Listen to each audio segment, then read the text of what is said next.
ನಾರದರೆ ಕೃಪೆ ಮಾಡಿ ಜನ್ಮಕುಂಡಲಿಯ ರಚನಾ ಕಾರ್ಯವನ್ನು ಆರಂಭಿಸಿ. ಅವಶ್ಯವಾಗಿ.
ಹನುಮಂತ, ಪ್ರಭುವಿನ ಮೂವರು ಸಹೋದರರು ಶತ್ರುಘ್ನ, ಲಕ್ಷ್ಮಣ ಹಾಗೂ ಭರತರ ಕುಂಡಲಿಯ ರಚನಾ ಕಾರ್ಯವು ಪೂರ್ಣಗೊಂಡಿತು.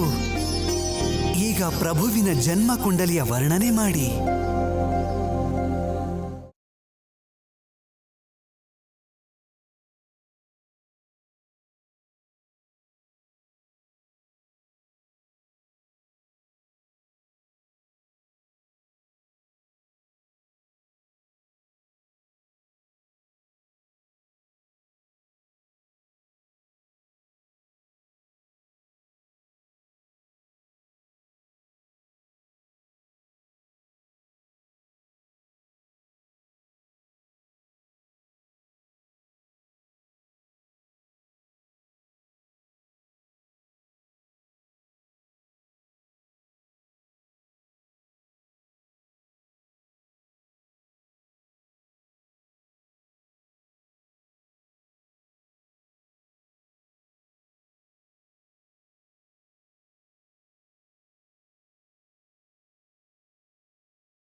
ಜೈ ಶ್ರೀರಾಮ.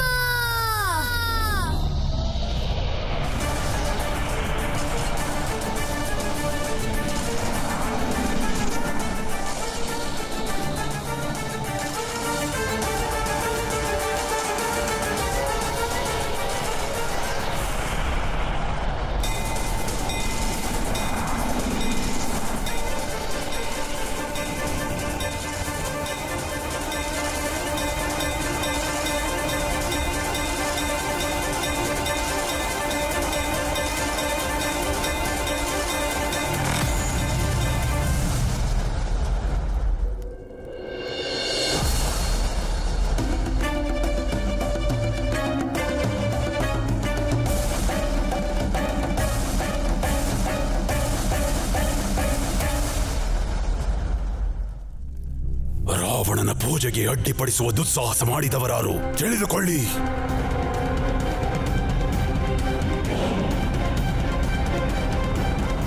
ಈಗಲೇ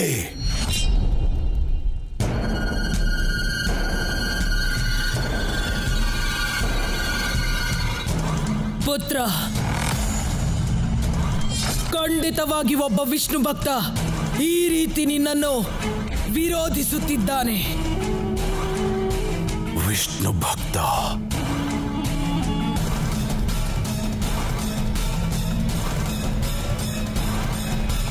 ಈ ಸೃಷ್ಟಿಯ ಪ್ರತಿ ಜೀವಿಯ ಮನಸ್ಸಿನಲ್ಲೂ ರಾವಣ ಉಲ್ಲೇಖಿತ ನಿಯಮವನ್ನು ಬಿತ್ತಬೇಕು. ಸಮಸ್ತ ಸೃಷ್ಟಿಯ ಈ ನವವಿಧಾತ ಹಾಗೂ ಇವನ ಕ್ರೋಧದ ತೀವ್ರತೆ ಎಷ್ಟೆಂದು ಪರಿಚಯಿಸಬೇಕು. ಭಯದಿಂದ ಭಕ್ತಿಯ ಜನನವಾಗುತ್ತದೆ. ಆಗ ವಿಷ್ಣು ನಾಮ ಸ್ಮರಣೆ ಮಾಡುವ ದುಸ್ಸಾಹಸಕ್ಕೆ ಯಾರೂ ಕೈ ಹಾಕುವುದಿಲ್ಲ.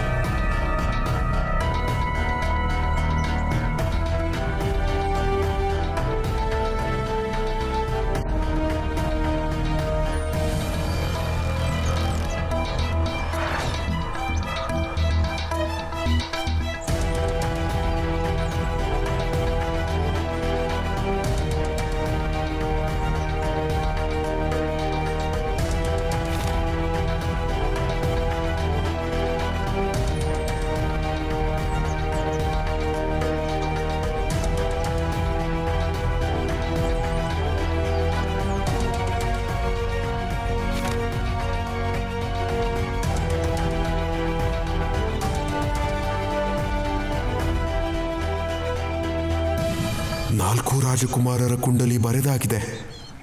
ಯಾರು ಬರೆದದ್ದು? ಸೂರ್ಯ ಚಂದ್ರರು ಉಚ್ಚ ಸ್ಥಾನದಲ್ಲಿದ್ದಾರೆ. ಎಲ್ಲ ಗಣಗಳು ಸರಿಯಾಗಿ ಕೂಡಿ ಬಂದಿದೆ. ಅದು ಕೂಡ ಹೇಗಿರಬೇಕಿತ್ತು ಹಾಗೆಯೇ. ಸ್ವಾಮಿ, ರಾತ್ರಿ ಪೂರ ನೀವು ನಿದ್ರಿಸಿಲ್ಲವೆಂದು ತೋರುತ್ತಿದೆಯಲ್ಲ. ನಾವು ರಾತ್ರಿ ಇಡೀ ನಿದ್ದೆ ಮಾಡಿದ್ದೇ ಸಮಸ್ಯೆಯಾಗಿದೆ. ಆದರೆ ನಮಗೆ ಇದು ತಿಳಿಯುತ್ತಿಲ್ಲ, ನಾವು ಕುಂಡಲಿ ಯಾವಾಗ ಬರೆದೆವು. ನನಗನ್ನಿಸುತ್ತಿದೆ ನೀವು ಧ್ಯಾನಮಗ್ನರಾಗಿದ್ದೀರಿ ಎಂದು. ದೇವಿ, ಈ ಬರಹವನ್ನು ನೋಡುತ್ತಿದ್ದರೆ ಸ್ವಯಂ ಮಹಾದೇವನೇ ಇದನ್ನ ಬರೆದಂತೆ ಪ್ರತೀತವಾಗುತ್ತಿದೆ. ಅಂದರೆ ತಿಳಿದುಕೊಳ್ಳಿ ಸ್ವಾಮಿ, ನೀವು ಇದನ್ನು ರಚಿಸುವಾಗ ಆ ತಾಯಿ ಸರಸ್ವತಿಯೇ ಲೇಖನಿಯಲ್ಲಿ ಸಾಕ್ಷಾತ್ಕರಿಸಿದ್ದಳು ಎಂದು. ಇನ್ನು ತಡ ಮಾಡಬೇಡಿ. ಈ ಕೂಡಲೇ ಅರಮನೆಗೆ ತೆರಳಿ. ಅಲ್ಲಿ ಎಲ್ಲರೂ ನಿಮಗಾಗಿ ಕಾಯುತ್ತಿರುತ್ತಾರೆ.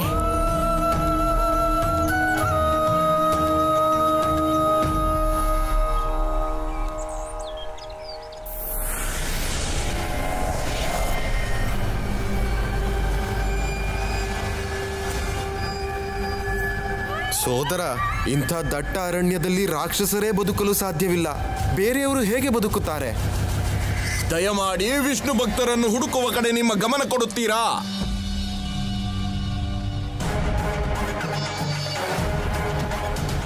ಸೋದರ, ನಿಮಗೆ ನನ್ನ ಮಾತಿನ ಅರ್ಥ ಆಗುತ್ತಿಲ್ಲ. ರಾಕ್ಷಸರುಗಳಾದ ನಮ್ಮ ಸಮಯ ಸದ್ಯಕ್ಕೆ ಸರಿಯಿಲ್ಲ. ಒಂದು ಕಡೆ ವಾನರರ ಭಯ, ಇನ್ನೊಂದು ಕಡೆ ನರರ ಭಯ, ಮತ್ತೊಂದೆಡೆ ಇಬ್ಬರು ಸೇರಿಬಿಟ್ಟರೆ ಎನ್ನುವ ಭಯ ಅಲ್ಲವೇ? ಇಲ್ಲಿ ಕೇಳು ಸೋದರ, ನಾವು ಮಹಾರಾಜ ರಾವಣರ ವಿಶ್ವಾಸ ಗಳಿಸಬೇಕೆಂದಿದ್ದರೆ ವಿಷ್ಣು ಭಕ್ತರನ್ನು ಆದಷ್ಟು ಬೇಗ ಹುಡುಕಬೇಕು. ಒಂದು ವೇಳೆ ಹುಡುಕಲಾಗದಿದ್ದರೆ ನಿಮ್ಮನ್ನು ಕರೆದುಕೊಂಡು ಹೋಗಿ ಮಹಾರಾಜರ ಮುಂದೆ ನಿಲ್ಲಿಸುತ್ತೇನೆ. ಆಗ ನೀವೇ ಉತ್ತರ ಕೊಡಿ. ಹುಡುಕುತ್ತೇನೆ.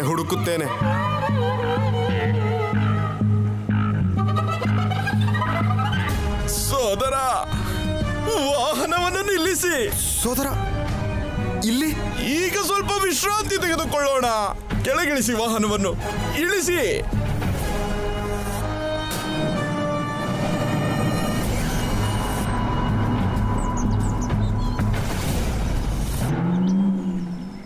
ಬನ್ನಿ. ಅಯ್ಯೋ ಸೋದರ,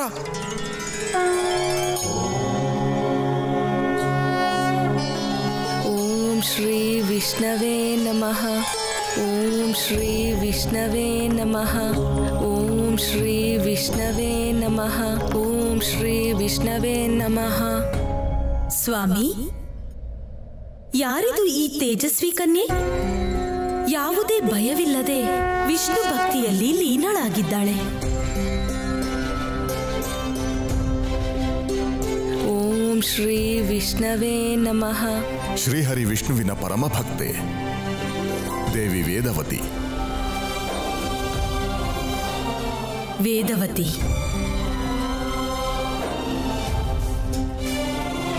ಈಕೆ ಸಾಮಾನ್ಯ ಸ್ತ್ರೀ ಅಲ್ಲವೆಂದು ಅನಿಸುತ್ತಿದೆ. ಶ್ರೀರಾಮನ ವಿಶಿಷ್ಟ ಯಾತ್ರೆಯಲ್ಲಿ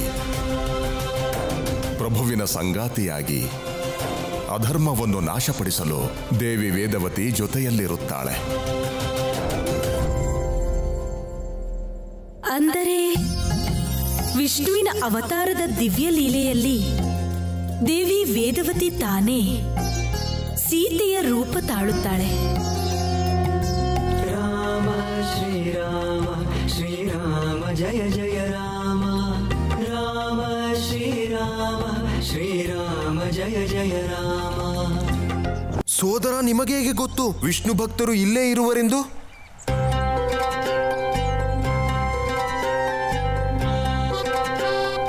ಈ ಸ್ತ್ರೀಯನ್ನು ಈ ಕ್ಷಣವೇ ಬಂಧಿಸಿ ವಿಧಾತ ರಾವಣರ ಬಳಿಗೆ. ಸೋದರ, ವಿಧಾತನು ನಮಗೆ ಕೇವಲ ಹುಡುಕಲು ಹೇಳಿದ್ದಾರೆ. ಬನ್ನಿ, ಉಪಾಯ ಹೇಳುತ್ತೇನೆ. ಬನ್ನಿ ಸೋದರ, ಬನ್ನಿ, ನೀವು ಬೇಗ ಬನ್ನಿ. ಏನು ಉಪಾಯ ನಿಮ್ಮದು ಹೇಳಿ. ಸೋದರ, ನೀವು ನಮ್ಮ ಮಾತು ಕೇಳಿ. ಅವರಿಂದ 2 ಪದದ ಹೊಗಳಿಕೆಗೋಸ್ಕರ ನಾವು ಈ ರೀತಿ ಮಾಡುವುದು ಸರಿಯೇ? ಭಯವಾಗ್ತಿದ್ಯಾ ನಿಮಗೆ? ಅದು ಈ ಸಾಮಾನ್ಯ ಹುಡುಗಿಯನ್ನು ನೋಡಿ. ಸಾಮಾನ್ಯ ಹುಡುಗಿಯೇ? ಸೋದರ, ಯಾವ ಹುಡುಗಿಯ ವಿಷ್ಣುವಿನ ಜಪ ಲಂಕೆಯವರೆಗೂ ಕೇಳಿಸಿದೆ ಎಂದರೆ ಆ ಹುಡುಗಿ ಸಾಮಾನ್ಯದವಳೆ? ಹೇಳಿ. ಮತ್ತೆ ನೆನಪಿದ್ಯಾ ನಿಮಗೆ ಆ ಕೇಸರಿ? ಅವರ ವಿಚಾರ ಬಿಡಿ. ವಿಷ್ಣು ಭಕ್ತರ ಬಗ್ಗೆ ತಿಳಿದುಕೊಳ್ಳಲು ಅಷ್ಟೇ ಹೇಳಿದ್ದಾರೆ ಮಹಾರಾಜರು. ಬನ್ನಿ, ನಡೆಯಿರಿ. ಪ್ರಭು, ನೀವು ಇಲ್ಲಿದ್ದೀರೇ? ನಾನು ಎಲ್ಲ ಕಡೆ ಹುಡುಕುತ್ತಿದ್ದೇನೆ. ತೆಗೆದುಕೊಳ್ಳಿ, ನಿಮ್ಮ ತಾಯಿಯವರು ಕೈಯಾರೆ ಮಾಡಿದ ಲಾಡು.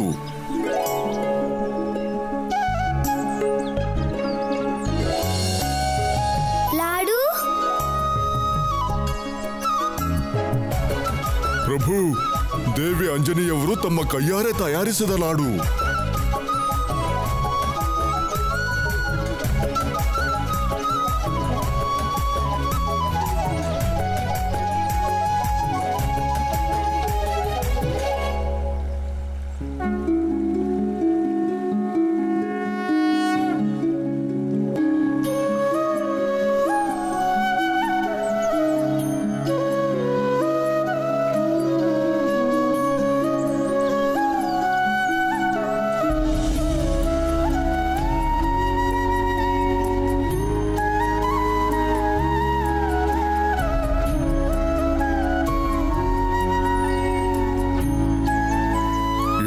ಪ್ರಭು, ಅಮ್ಮ ತಯಾರಿಸಿದ ಲಾಡನ್ನು ತಿನ್ನದೆ ಹಾಗೆ ಇಡುತ್ತಿದ್ದೀರಿ?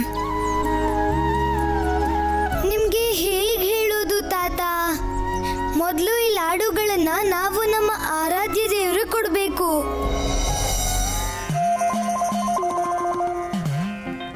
ಪ್ರಭು, ಪ್ರಭು, ಪ್ರಭು, ದೇವಿ ಆಂಜನೇಯವರು ಈ ಲಾಡುವಿನ ಜೊತೆಗೆ ಸಂದೇಶವನ್ನು ಸಹ ಕಳಿಸಿದ್ದಾರೆ. ಅದೇನೆಂದರೆ, ಸುಮೇರುವಿನಲ್ಲಿ ಎಲ್ಲರೂ ಕುಶಲವಾಗಿದ್ದಾರೆ ಮತ್ತು ನೀವು ಸುಮೇರುವಿಗೆ ಮರಳುವುದು ಯಾವಾಗ ಎಂದು ಎಲ್ಲರೂ ಕೇಳುತ್ತಿದ್ದಾರೆ.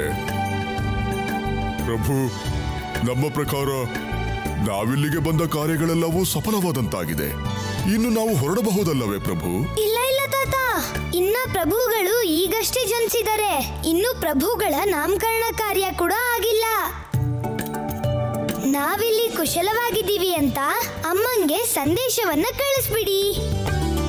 ಅವರ ಮಾರುತಿ ಆನಂದವಾಗಿದ್ದಾರೆ ಅಂತಾನು ಹೇಳಿ. ಆಗ ಅವರು ನಮ್ಮ ಬಗ್ಗೆ ಚಿಂತೆ ಮಾಡೋದಿಲ್ಲ.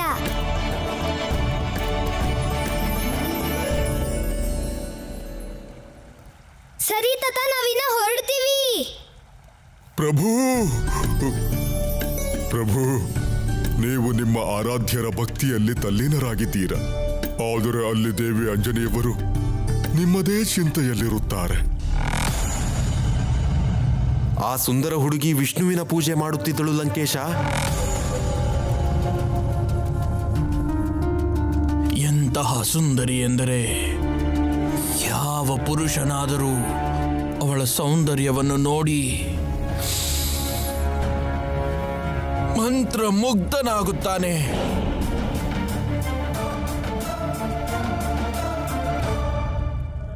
ಆದರೆ ನಾವೇನು ಮಾಡಲಿಲ್ಲ. ಅವರ ಬಗ್ಗೆ ಮಾಹಿತಿ ಕೊಡಲಷ್ಟೇ ನಾವು ಬಂದದ್ದು ಪ್ರಭು.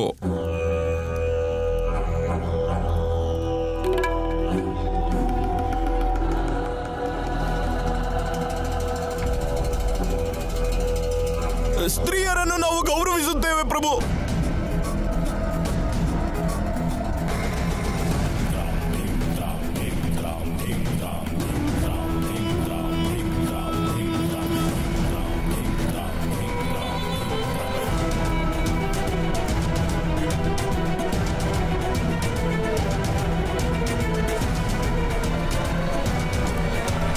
ಏಕಾಂತ.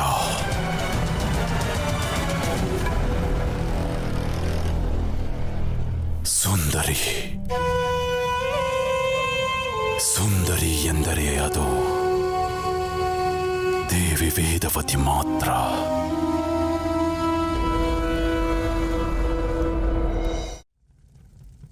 ರಾವಣ, ವ್ಯಾಮೋಹದಿಂದ ಭ್ರಮೆ ಹುಟ್ಟುತ್ತದೆ, ಭ್ರಮೆಯಿಂದ ಸರ್ವನಾಶವಾಗುತ್ತದೆ. ನಿನಗೆ ಮೊದಲೇ ಎಚ್ಚರಿಸಿದ್ದೆ, ಸೌಂದರ್ಯ ನಿನ್ನ ದುರ್ಬಲತೆ ಎಂದು. ವೈರಾಗಿ, ಸೌಂದರ್ಯದ ಬೆಲೆ ನಿನಗೇನು ಗೊತ್ತು? ಸೌಂದರ್ಯವನ್ನು ಗುರುತಿಸುವುದು ಕೂಡ ಒಂದು ಕಲೆ, ಮತ್ತು ನಾವು ಅದ್ಭುತ ಕಲಾಕಾರ. ಇದಕ್ಕಾಗಿ ನಿನ್ನ ರಾಜನೀತಿಯನ್ನು ಮರೆಯುವೆಯಾ? ನಾಶ ಮಾಡುವುದಿದ್ದರೆ ಇಡೀ ಕುಲವನ್ನೇ ನಾಶ ಮಾಡು. ಋಷಿ ಕುಶಧ್ವಜನನ್ನು ಕೊಂದು ಅವನ ಪುತ್ರಿಯನ್ನು ಜೀವಂತವಾಗಿ ಬಿಟ್ಟೆ. ವಿಧಾತರಿಂದ ಇಂತಹ ತಪ್ಪು ನಡೆಯಬಹುದೇ? ನಾವು ಜೀವಂತವಾಗಿ ಬಿಟ್ಟಿದ್ದು ವೇದವತಿಯನ್ನಲ್ಲ, ಅವಳ ಸೌಂದರ್ಯವನ್ನು.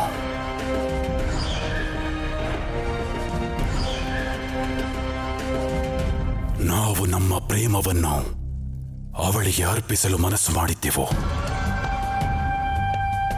ಅಂದ ಮೇಲೆ ಅವಳನ್ನು ನಮ್ಮ ಕೈಯಿಂದಲೇ ವಧಿಸಲು ಹೇಗೆ ಸಾಧ್ಯ? ನೆನಪಿರಲಿ, ಸೌಂದರ್ಯ ಎಲ್ಲ ಶಸ್ತ್ರಗಳಿಗಿಂತಲೂ ಅಪಾಯಕಾರಿ. ಅಂದ ಮೇಲೆ ಅದರೊಂದಿಗೆ ಸರಸವಾಡಿಯೇ ತೀರುತ್ತೇವೆ. ಸೌಂದರ್ಯವನ್ನು ಸವಿಯುವ ಸಮಯ ಬಂದಾಗಿದೆ. ಆ ಸೌಂದರ್ಯ ಸ್ವಾಧೀನಕ್ಕೂ ಇದು ಸೂಕ್ತ ಸಮಯ.